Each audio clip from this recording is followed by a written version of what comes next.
Today we're talking about how to talk to your therapist about their booking rates without insulting them.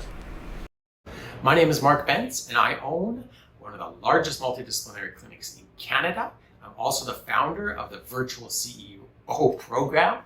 I work with people like yourself, massage therapists, physiotherapists, chiropractors, acupuncturists, all types. And I work with you to give you the business that you've always wanted. So we create a bulletproof clinic for you. It's extremely financially successful and it gives you the lifestyle you've always wanted. Let's get started.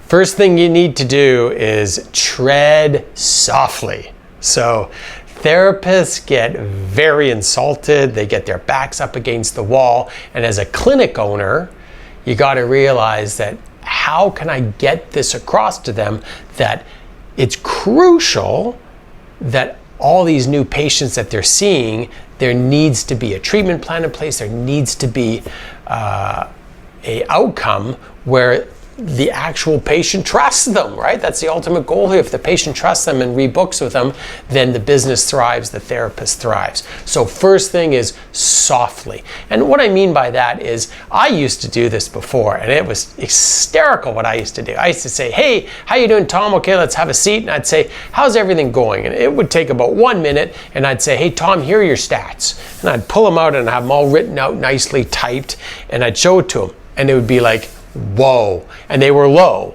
because typically, and this happens at the beginning and hopefully you're doing this a lot, but if you're not, start today and they will get better, but the numbers will be shockingly low. And so when a therapist goes, oh my God, my average number of treatments per year is like 2.5, how could that be?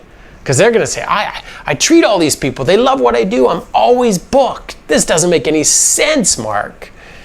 And I'll say, I get it. I get it. And I used to, again, go back to the numbers. And I started off on such a bad, foot. They were just back up against the wall and just not open to what I had to say. And the key as a clinic owner is you got to engage them, right? You got to start the conversation because their outcome is your outcome and you guys are working together as partners. So first thing, just start talking to them. Hey, how's everything going? How's your practice going? Now this leads into number 2, talk about what's working. So hey Tom, what's working for you in the practice? And get Tom talking.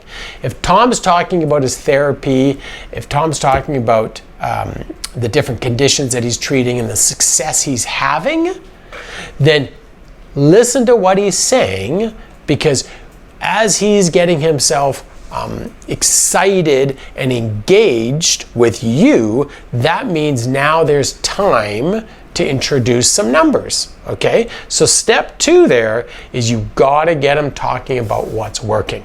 You can also, of course, talk about what's not working, but don't dwell in that area. Dwell on what's working. So step 1, you go quietly and you really invite a good, healthy conversation. And we've got tons of videos about rapport, right? So start with that. Step 2, get them talking about what's working. Step 3, introduce the numbers.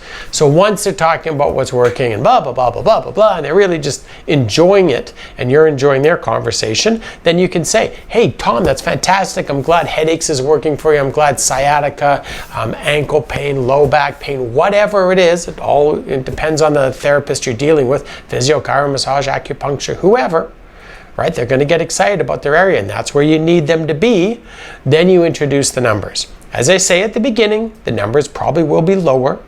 And I should say, my numbers, when I do my numbers, I'm in British Columbia, so we do a lot of ICBC treatments. So I'm not including these guaranteed treatments. And I won't bore you with these details because you're probably not from British Columbia. But I'm not including guaranteed treatments in these numbers. I'm including people that have to come in, they have an insurance plan they're billing to, or they're private people paying out of their pocket. Those are the people I include in my numbers. So some people artificially inflate, or their numbers are artificially inflated because they're using everything. So please, at the beginning, drill down to the most challenging group of patients, because that's where you need to make the headway. Okay? And if you need more explanation on that, reach out to me. But I did want to introduce it to you because it's easy to put in the wrong numbers and get the wrong result. Okay, so step 3, you're introducing the numbers. Tom's telling you about how he loves treating headaches. Then you say, hey, that's fantastic. How many treatments does it take to treat headaches? On average, Tom, what does that look like to you? Tom goes, it's probably 3 treatments. By the time I assess them, by the time I give them treatment, by the time I give them home care, by the time I follow up, by the time I alter the treatment, and we figure out that successful formula. And I go, great, 3 treatments, super. And then I look at the numbers. If he's around 3, that's fantastic. If he's down at 2, that's a problem. If he's up at 6, it's world class. And so that's what you got to be thinking about, is where is Tom? And here's the other thing. You need to figure out what are your averages. And they're going to be different by location. So we're in downtown Vancouver. Very different. There are thousands of people, hundreds of thousands of people, within 10 blocks of here. So we're going to get more people through the clinic because there's just a massive amount of volume. So our numbers will be a little bit lower. Maybe you're in a small town where you know everybody. I assure you your numbers are going to be higher there. It depends on your price point. It depends on, there's many things it depends on. So just realize, and this is what's important about running a business, you need the numbers. Make sure you're always acquiring numbers. If you don't have a software system that can acquire these numbers, you've got to change to a system. We use a system called Jane App, and it holds all the numbers. So it's our scheduling system, our accounting system, does all the metrics. So you need something that holds it. Okay, back to it. Sorry, I'm way off base again, but these are all important points when you're talking about numbers. So when you're introducing the numbers, if they're high, if they're low, the important thing is to bring the low up and ask the therapist, what strategies could you do to bring those numbers up? And so if you talk about headaches, then they're at 2, and he says the average number is 3, talk to him. Hey, what do you think we could do? And get him engaged. Oh, well, I could actually try this in the treatment. Oh, I could actually give him this home care. And you know what? I could probably send him the video with the home care, which would then help the patient adhere to my treatment plan. All those things are excellent strategies, and you need to give them to the therapist. Because what you do not want to do is hammer them with numbers, and that's what I used to do. And it was awful. It sucked so bad. They left disempowered. They left pissed off. They left disengaged. They thought that I was some greedy clinic owner that just had no care for them at all, no care for the patients, and I was only in it for the dollar. And that's how I used to run it. And I tell you, it was not good. So please don't fall into that trap. So the third thing is, when you're introducing the numbers, figure out how you can paint a path for them, and ideally they paint the path. Let them tell you what they can add to their treatment. Because if they are bought in and they know what to do, it's very easy then to say, hey, that's fantastic, Tom. Let's get you start to do those, and then let's check in a couple months. It's way easier than telling Tom exactly what to do. Because if you're telling Tom what to do, it's unlikely he's going to do it.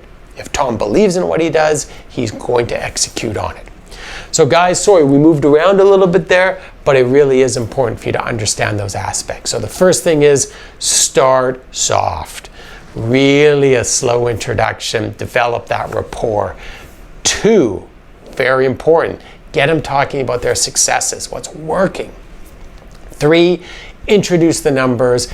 Get them to develop and brainstorm on strategies on how to improve the numbers, and then let them know you're going to check back in a few months to go over it. And finish always off, always, that they're an integral part of the team and you really appreciate what you do. Because people need to know that they're a part of the team. Okay guys, get out there, take action. We'll see you in the next video.